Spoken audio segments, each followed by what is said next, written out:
متابعينا الاعزاء ومستمعينا الكرام، لا زلنا مستمرين معكم ومن هذا الميدان وعبر فعاليات هذه الجائزة المقدمة من صندوق الميدان، فنشكر القائمين عليه ونرحب بكل المشاركين. شوطنا الثالث انطلق قبل لحظات قليلة وحاملا هذه الأبكار متمنين التوفيق والناموس وكل الشعارات المشاركة مباشرة مع المركز الأول وار الشاهينية حق عزيز بن علي بن سبيع الدرعي، ولكن تغيير على مقدمة الشوط من قبل شواهين لمحمد بن عبد الله بن همول الدرعي.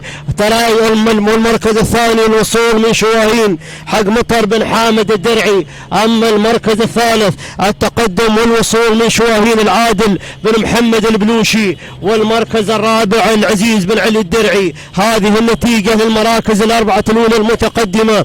أعود إلى مقدمة الشوط، أعود إلى المركز الأول وشواهين لمحمد بن عبد الله بن همول الدرعي هو من يسيطر على مقدمة الشوط، والعصا آمنة وراقدة كمان. نتابع جميعا. الله يا سلام مع لائحة 400 متر الأخيرة،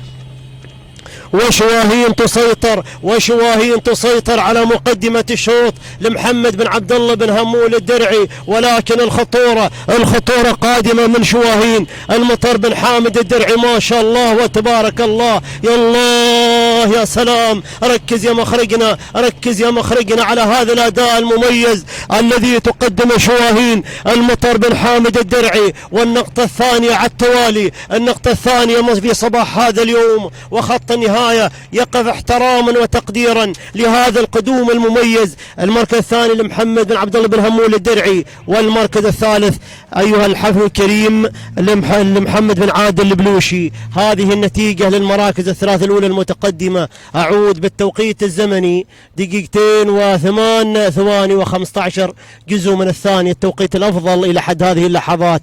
تهانينا للجميع.